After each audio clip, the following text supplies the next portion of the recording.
कुमार दीक्षित जी से अपना उद्बोधन आरंभ करें। सर। नमस्कार।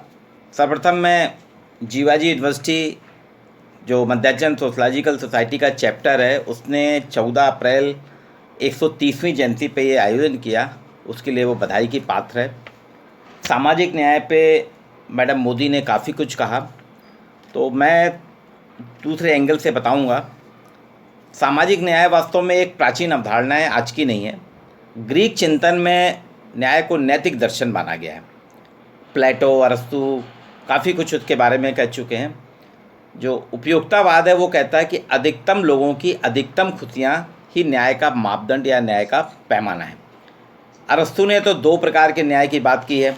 एक वितरित न्याय जो समान लोगों से समान बर्ताव करने की बात करता है, जो असमानता करते हैं उनके साथ असमान बर्ताव की बात करता है। एक उनका वितरित न्याय कि न्याय हमेशा वितरित करना चाहिए, समान के साथ समान, असमान के साथ असमान। दूसरा उनका है क्षतिपूर्ति न्याय।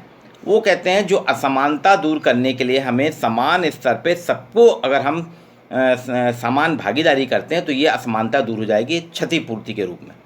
लेकिन जब हम भारतीय चिंतन में आते हैं तो भारतीय चिंतन में जब हम देखते हैं तो ये न्याय जो है धर्म, न्याय और नीति, ये तीन शब्द हमको मिलते हैं। धर्म भी मिलता है, न्याय भी मिलता है और नीति भी मिलता है।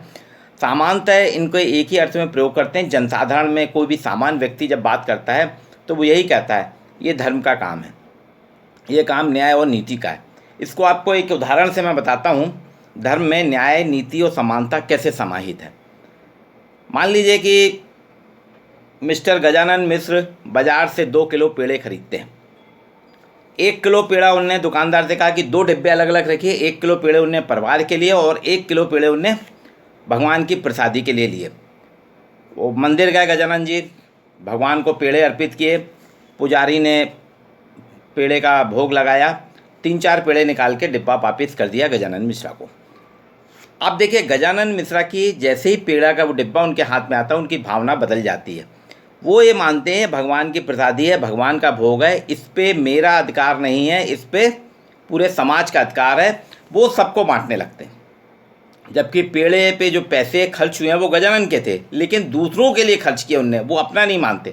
अब दूसरा डिब्बा जो अपने घर लेके जाते हैं वो अपने घर में ले जाते हैं तो वो वहाँ पे उसमें सिर्फ उनका पूरा अधिकार होता है। उनकी भावना आ जाती है ये तो मेरा डिब्बा है तो मैं अपने परिवार के लिए हूँ, उसमें कोई भी वितरण नहीं करते। ये वास्तव में न्याय का समान वितरण करना है। अब घर के बजाय जो प्रसादी थी वो तो समान रूप से सबको बांट दी उनने, लेकिन जो घर में लेके गए उस पर उनका पूरा अधिकार था तो वो पेड़े किसी को नहीं बांटते। ये उनका स्वामित्व और अधिकार का न्याय होता है। यहाँ पे उनका स्वामित्व निर्मित हो जाता है, अधिकार निर्मित हो जाता है। ये एक सामान्य सी एक उदाहरण दिया सामाजिक न्याय के लिए हमारे यहाँ भारत में कैसे चलता है। सामाजिक न्याय जो शब्द है सबसे पहले ग्रीक में 1840 में जैसर लुगी टापाटिल ने प्रयोग किया था। वो एक पत्रिका चलाते थे, सिविटा कैरोलिका। उसमें उस वक्त क्या हो रहा था, सामवादी विचारधारा खूब चल रही थी, तो उसके समानांतर उन्होंने सामाजिक न्याय की बात की थी जिसे पोप ने भी स्वीकारा। और सामाजिक न्याय का अगर देखा जाए तो इसके बाद सबसे पहले कार्ल मार्क्स ने करा था विरोध। कार्ल मार्क्स कहते थे, वो तो ईश्वर को मानते नहीं थे कि न्याय पहले प्राचीन काल में ईश्वरी शक्ति के आधार पर चलता था। उनको कहना था न्याय ईश्वर नहीं करता, न्याय वास्तव में हम खुद तय करते हैं। हमने लोगों के ईश्वर के अस्तित्व को नकारा और कह रहे थे कि वास्तव में हमने ही लोगों को अलग अलग रूप से जोड़ा है। तो शुरुआत देखा जाए कार्ल मार्क्स की थी। कार्ल मार्क्स के बाद धीरे धीरे आए। अगर भारत के संदर्भ में हम देखें तो भारत में सबसे पहले सामाजिक न्याय की बात जो है अंबेडकर के लिए, अभी मैडम ने भी चर्चा की थी, गौतम बुद्ध, कबीर और ज्योतिबा फुले, इन तीन से प्रभावित थे। उन तीन को अगर आप देखेंगे तो गौतम बुद्ध जो कि सिद्धार्थ थे, गौतम बुद्ध थे, उन्होंने अपना पूरा राजपाट त्याग दिया। और उस वक्त उन्होंने, ये तीनों व्यक्ति चाहे बुद्ध हों या कबीर हों या आपके ज्योतिबा फुले, ये विद्रोही स्वभाव के थे, ये रिवोल्ट करते थे, विद्रोह करते थे। गौतम बुद्ध ने हिंदू समाज की जो कमियां थीं रीति रिवाज में या जो हिंदू समाज में बहुत विकृतियां आ गई थी उनका विरोध किया और उसी के तहत चिंतन करके उन्होंने एक नए अपना संदेश निकाला जिसे कि बौद्ध धर्म कहा गया। और उसी के तहत उनको उनके वहाँ पे समाज ने उनको तथागत के रूप में एक उपाधि दी। अब अपन अगर कबीर पे आते हैं, कबीर का जैसा कि इतिहास है कि वो जुलाहे के घर में जन्म हुआ था, छोटी जाति के थे, उनको भी बहुत अपमान सहना पड़ा। लेकिन वो पढ़ लिख नहीं पाए, लेकिन उनका इतना ज्ञान तीव्र था कि उनने जितनी भी दोहे वगैरह लिखे हैं सब समाज के विरोध में लिखे हैं और समाज के सहयोग में भी लिखे हैं। तो कबीर ने भी वही चीज़ करी थी और उसके बाद में वो कबीर क्या है, संत कहलाए, कबीरपंथी उनका एक पंथ चला। और आपने देखा होगा कि उसमें उन्होंने समाज के विकास की बात की कि समाज में कोई भेदभाव नहीं होना चाहिए। उनने मूर्ति पूजा का विरोध किया, जाति पात का विरोध किया, सारी चीज़ें जो गौतम बुद्ध ने करी थी वही कबीर ने करी। इसके बाद जो तीसरा फेस आया ज्योतिबा फुले। ज्योतिबा फुले भी एक सामान्य परिवार में थे, घर अच्छा था, आर्थिक स्थिति अच्छी थी, माली के परिवार में थे, पढ़े लिखे थे, लेकिन उनका भी विरोध होता था। उन्होंने देखे सबसे पहले क्योंकि महिलाओं के लिए भेदभाव किया जाता था, असमानता थी, तो उन्होंने महिलाओं के लिए स्कूल खोले और उनकी मिसेस भी जो थी सावित्रीबाई फुले उनके साथ में चलती थी। और ये जो तीन हैं वास्तव में देखा जाए, अंबेडकर, गौतम बुद्ध से उनको ज्ञान मिला, कबीर संत से उनको ज्योति मिली कि लोगों को कैसे साथ में रखा जाए। तो ये कबीर, गौतम बुद्ध और ज्योतिबा फुले से प्रभावित होकर उसी तरह से अंबेडकर ने भी विरोध किया और उनको पढ़ाई में भी विरोध होता था, उनको स्कूल के बाहर रखा जाता था। दूसरी चीज़ वो धीरे धीरे आगे बढ़ते गए और उन्होंने बात की। अब अपन आज़ादी के बाद के पहले के संदर्भ में देखें तो तीन हमको शख्स दिखते हैं। एक महात्मा गांधी, अफ्रीका में उनका विरोध हुआ था, गोरे काले का भेदभाव, उस असमानता को मिटाने के लिए वो भारत में आए और आपने देखा होगा 1920 में उन्होंने असहयोग आंदोलन शुरुआत की थी अंग्रेजों के खिलाफ। तो महात्मा गांधी ने भी इस राजनीतिक आंदोलन और स्वतंत्रता आंदोलन के माध्यम से समाज की कुरीतियाँ और समानता का विरोध किया। वहीं अंबेडकर ने 1917 में, शुक्ला जी ने बताया था, पीएचडी की थीसिस जो लिखी थी वो जाति भेदभाव पे कोलंबिया यूनिवर्सिटी में थी 1917 में। उन्होंने भी वही चीज़ में बात करी, वो सामाजिक न्याय के लिए लड़ते थे। एक और उनका भी अभी 1 तारीख को जन्मदिन था, केशवराव बलिराम हेगड़े। उन्होंने 1925 में आरएसएस की स्थापना की थी। उन्होंने भी यही चीज़ रखी और उन्होंने सामाजिक समरसता की बात की। तो देखिए, गांधी जी ने स्वतंत्रता आंदोलन के माध्यम से समाज को न्याय दिलाने की बात की, समाज में कोई भेदभाव नहीं होना चाहिए।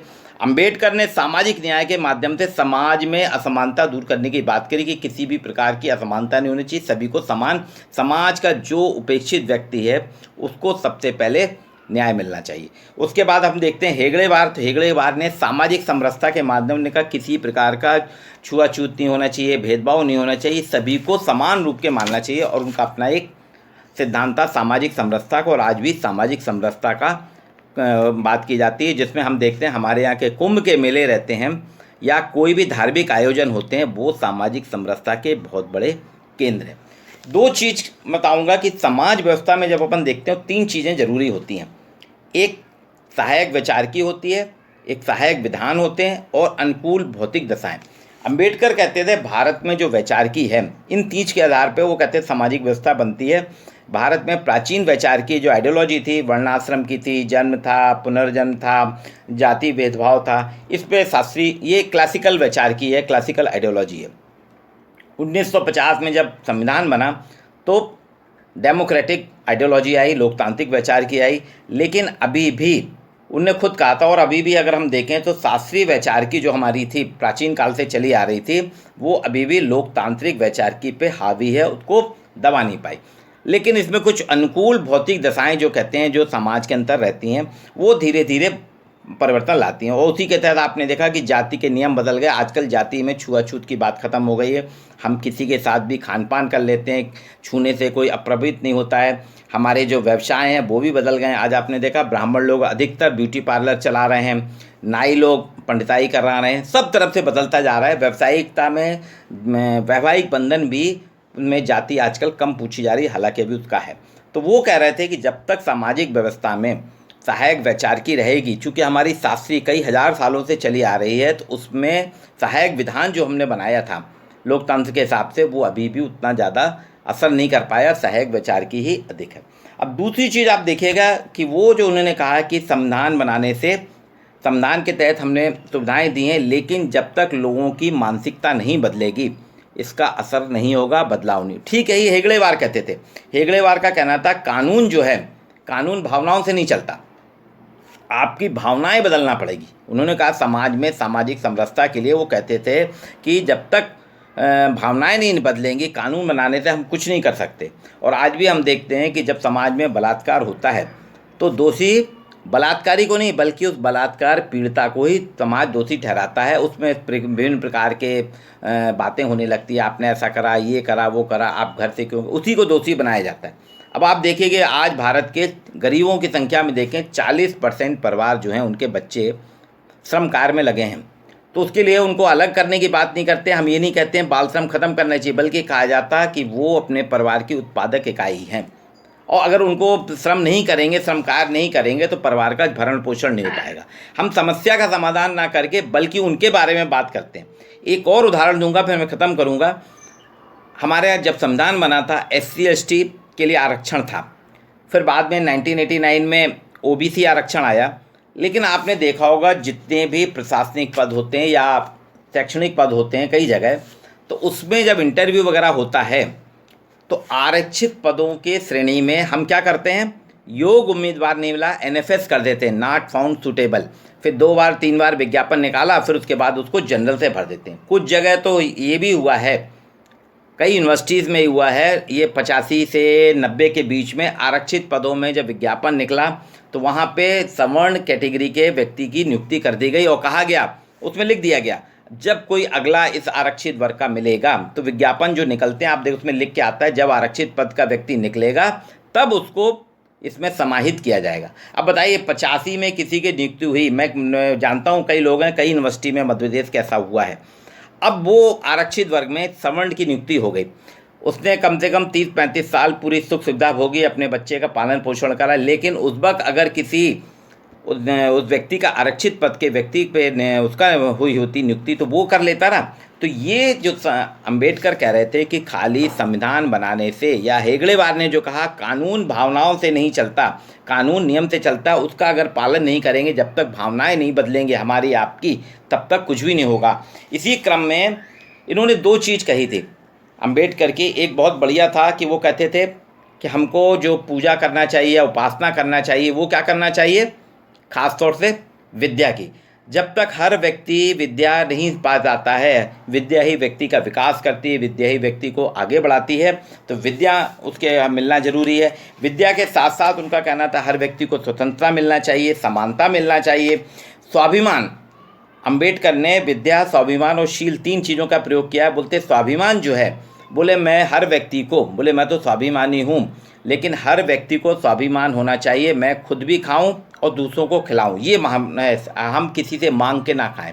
फिर तीसरी चीज़ उन्होंने कहा शील आना चाहिए व्यक्ति में, किसी भी प्रकार का लोभ नहीं आना चाहिए, लालच नहीं आना चाहिए। ये अगर 3 चीज़ आ जाती हैं तो व्यक्ति भी आगे बढ़ेगा, समाज भी आगे बढ़ेगा। इसलिए उन्होंने एक बार कहा भी था कि एक ऐसा घर जिसके लोग स्वयं ही नुकसान करने में लगे हों, वो घर कभी भी समृद्ध नहीं हो सकता।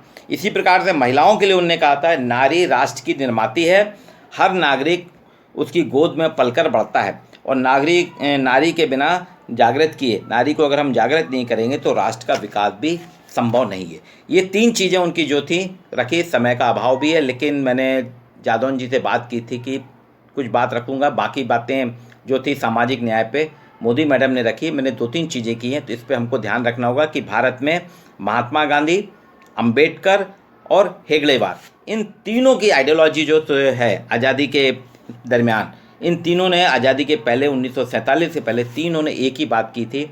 उन्होंने स्वतंत्रता आंदोलन के तहत आज़ादी, स्वतंत्रता प्राप्ति की बात की थी गांधी जी ने, और यहाँ पे अंबेडकर ने सामाजिक न्याय की बात की थी और हेगड़ेवार ने सामाजिक समरसता की बात की थी। पुनः मैं अत्यंत आभारी हूँ कि जीवाजी यूनिवर्सिटी ने मुझे एक मौका दिया और मैं अपनी बात रखा। समय कम है इसलिए और ज़्यादा ना करके संक्षिप्त बात कर रहा हूँ, जिससे आगे के वक्ता भी अपनी बात रख सकें। धन्यवाद।